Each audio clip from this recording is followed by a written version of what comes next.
Salam jumpa dengan Mitra Ref Channel yang masih melakukan siaran percobaan.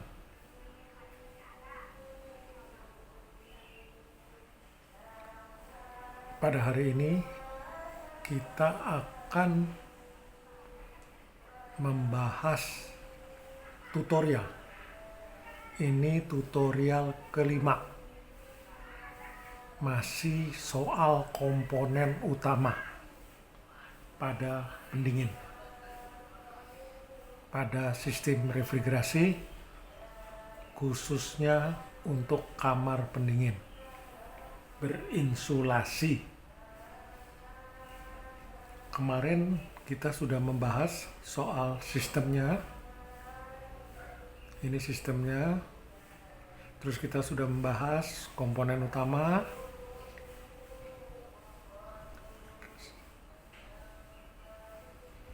kompresor, kondensor, dan biar nggak lupa, tetap semangat, kita sudah membahas dari cooling capacity-nya.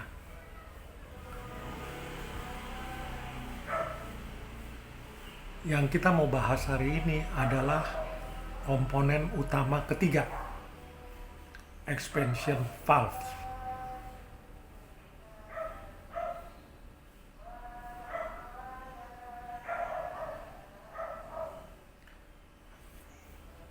Expansion valve secara umum dapat dikatakan itu adalah spuyer.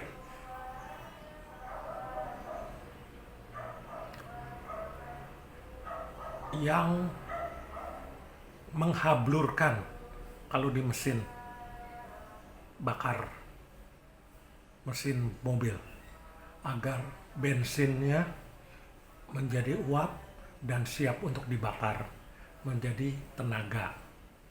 Di pendingin juga pakai expansion valve, pakai spuyer ini. Tapi spuyer ini untuk menurunkan tekanan di refrigeran. Sekali lagi, menurunkan tekanan refrigeran cair hingga kondisi titik uapnya. Ya, menurunkan tekanan refrigeran cair yang dari liquid light hingga kondisi titik uapnya. Dipersiapkan untuk benar-benar siap menguap. Hingga akhirnya di evaporator dia nguap, dia ngambil kalor panas hingga mendinginkan ruangan itu.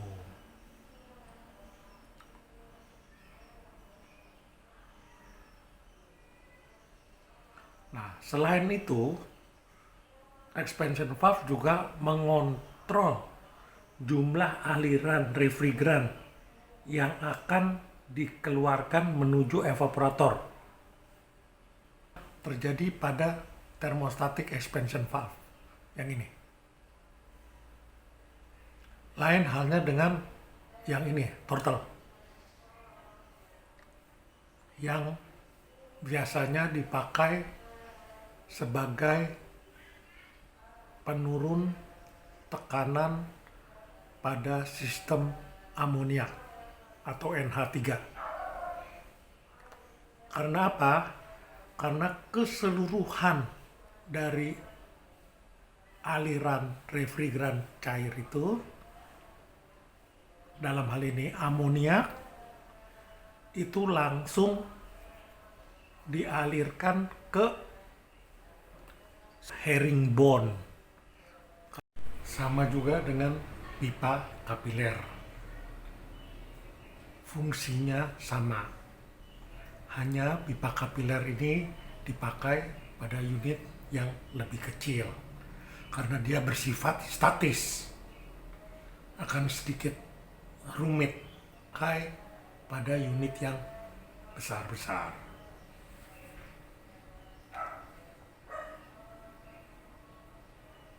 Ada 3 ya, yang kita akan bahas thermostatic expansion valve dulu, karena ini yang dipakai untuk refrigeran kelompok G, gas ya.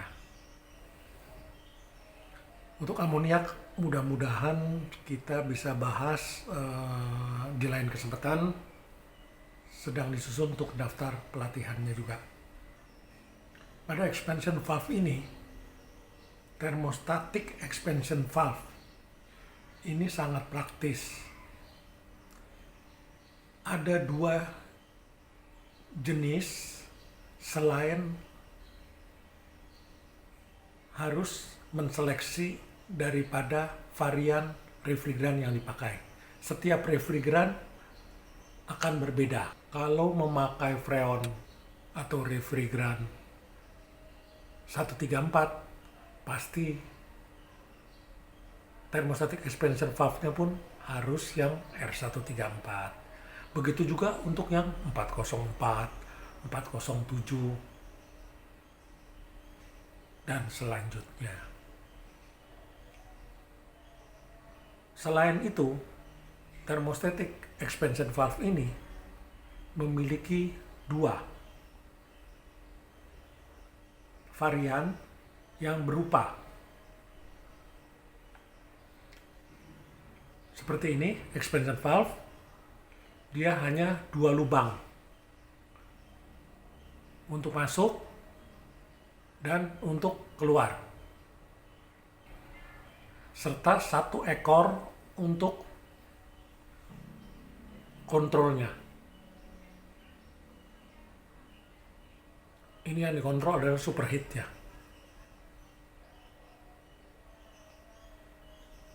Itu nama expansionnya jenis internal equalizer. Ada thermostatic expansion valve yang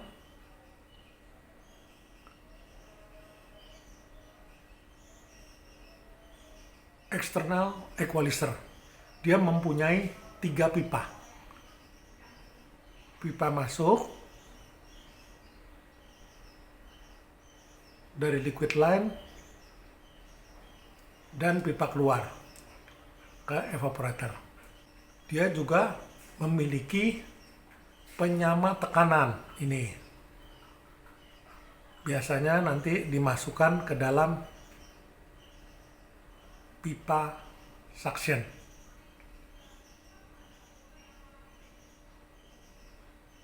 Ini akan lebih kritikal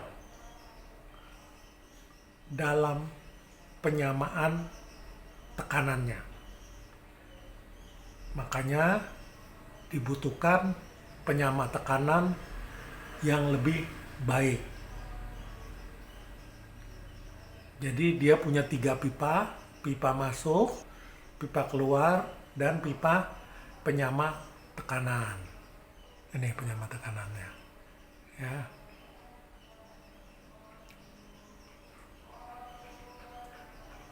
Yang ini penyama tekanan. Ya.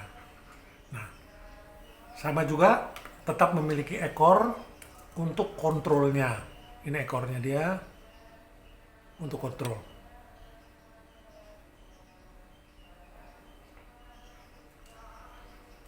Di sini pun harus dalam posisi horizontal diletakkannya, tidak di dalam posisi vertikal. Ini horizontal. Karena apa?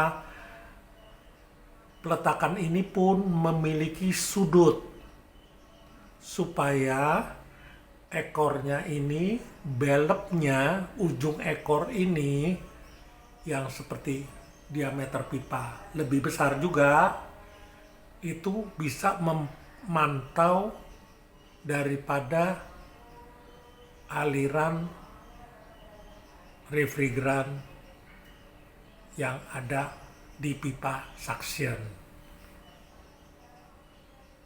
Benar-benar dipantau supaya minimal mungkin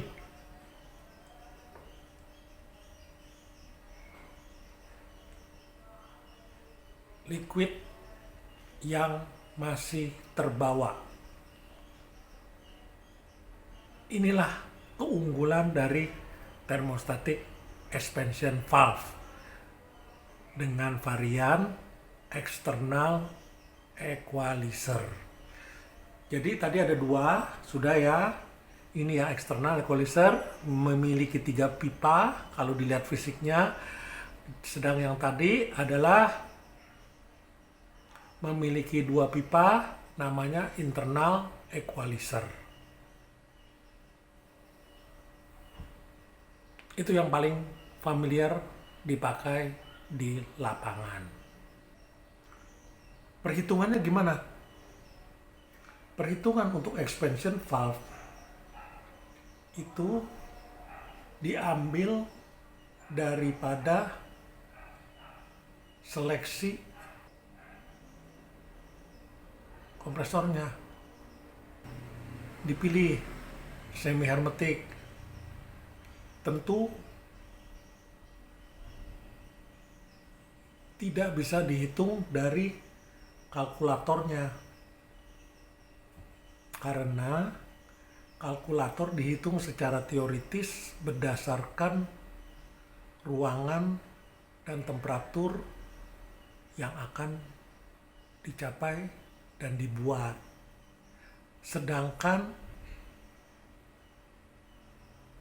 kapasitas ini, cooling capacity-nya itu akan mengikuti si mesin. Jangan lupa. Karena mungkin si mesin nanti ada ketambahan 20%-nya atau 10%-nya atau 30%-nya karena tanggung antara mesin 1 dan mesin 2. Mesin yang pertama hanya cooling kapasitasnya kurang dari yang seharusnya kita butuhkan 5%. Tetapi mesin yang kedua misalnya memiliki kelebihan cooling capacity-nya 20%. Tentu akan kita ambil yang 20%. Nah, berarti cooling capacity di sini tidak bisa dipakai. Karena ini untuk contoh, ada caranya. Kami dari Mitra Ref kan sudah punya kalkulator cooling capacity. Kita akan coba menghitung untuk sebuah freezer room atau cold storage dengan panjang umpamanya 6 meter, lebarnya 2,4, tingginya 3 meter, temperaturnya adalah -25. Tapi di sini untuk melihat seleksi mesin, biasa kan dari sini didapat cooling capacity, baru melihat daripada aplikasi kompresor. Kita tahu temperatur yang ingin dicapai pada ruangan -25, ada delta T 10 derajat, jadi kita akan pakai di -35. Kita akan hitung, ketemu 4047 watt pendingin. Dan untuk kapasitas volume 8,64 ton. Kalau kita lihat ukuran ini sebuah kontainer 20 feet yang mereka bilang adalah punya kapasitas 10 ton. Hitungan pada kontainer 10 ton adalah secara umum, di mana kalau dia diisi besi itu bisa mencapai 10 ton. Barang-barang besi, barang-barang yang terbuat dari logam. Tetapi di pendingin itu akan tercapai di 8,64 ton.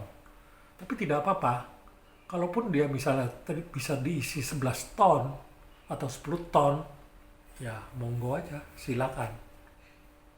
Nah, dari sini karena kita lagi membahas expansion valve, kita akan menghitung 4047 watt. Kita harus kalikan 3,41 untuk mendapatkan BTU-nya. Jadi 1 watt adalah 3,41 BTU. Kalau kita kalikan, itu ketemu 13.800 BTU. Kalau kita sudah ketemu 13.800 BTU, kita harus bagi dengan 12.000. 12.000 bukan angka cap-cip-cup. 12.000 didapat dari 1 ton refrigerasi adalah 12.000 BTU. Semuanya sesuai teori. Nah, di sini kita melihat kita ketemu 1,15 ton refrigerasi. Tadi sudah kita singgung, untuk expansion valve itu harus sesuai dengan varian refrigerannya. Jadi umpama kita memakai R404, tentu kita harus mencari di R404-nya. Biasanya di expansion valve tuh ada tabelnya sudah, ya kan? Dia yang satu bentuknya nomor orifice, yang berbentuk tabel menurunnya, dan tabel mendatarnya biasanya varian dari refrigerannya. Nah, dari sini kalau kita melihat dan kita sudah ketemu 1,15, kita mencari di R404, 1,15 adalah orifice nomor 3. Kita sudah mendapatkan itu. Berarti expansion valve-nya untuk yang setara daripada kontainer 20 feet pada temperatur freezer, kita ketemu expansion valve dengan orifice nomor 3. Nah, bagaimana kalau misalnya di 0 derajat? 0 derajat untuk chilling room. Kalau kita ketemu di 0 derajat, maka delta T10, maka temperatur yang kita perlu cari adalah minus 10. Kita hitung ya. Ketemu 2601 watt. Volumenya tetap sama, karena memang volume ruang itu untuk ideal pemuatan barangnya tetap sama, 8,64 ton. Nah, di sini kita hitung lagi untuk mengganti dari watt ke BTU. 2601 watt kita kali dengan 3,41 akan ketemu 8.869.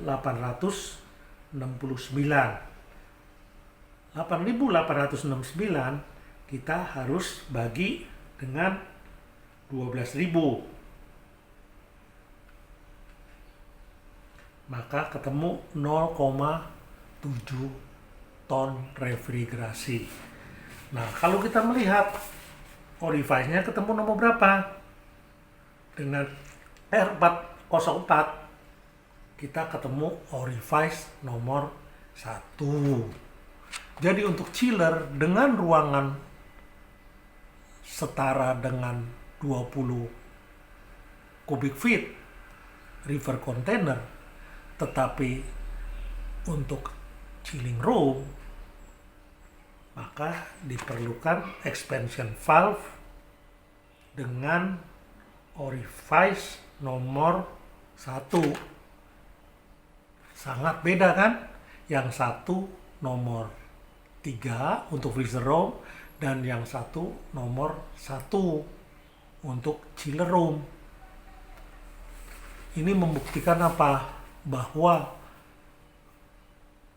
keperluan daripada cooling capacity terbukti harus memakai expansion valve yang berbeda, harus memakai mesin yang berbeda. Mesin kompresor yang berbeda akan memerlukan kesetaraan barang-barang yang berbeda juga. Kondensornya, expansion valve-nya ini sudah ditunjukkan. Evaporatornya juga.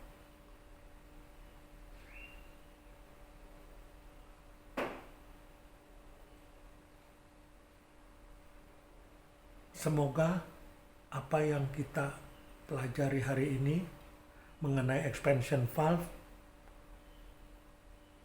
menjadi manfaat untuk diimplementasikan di lapangan.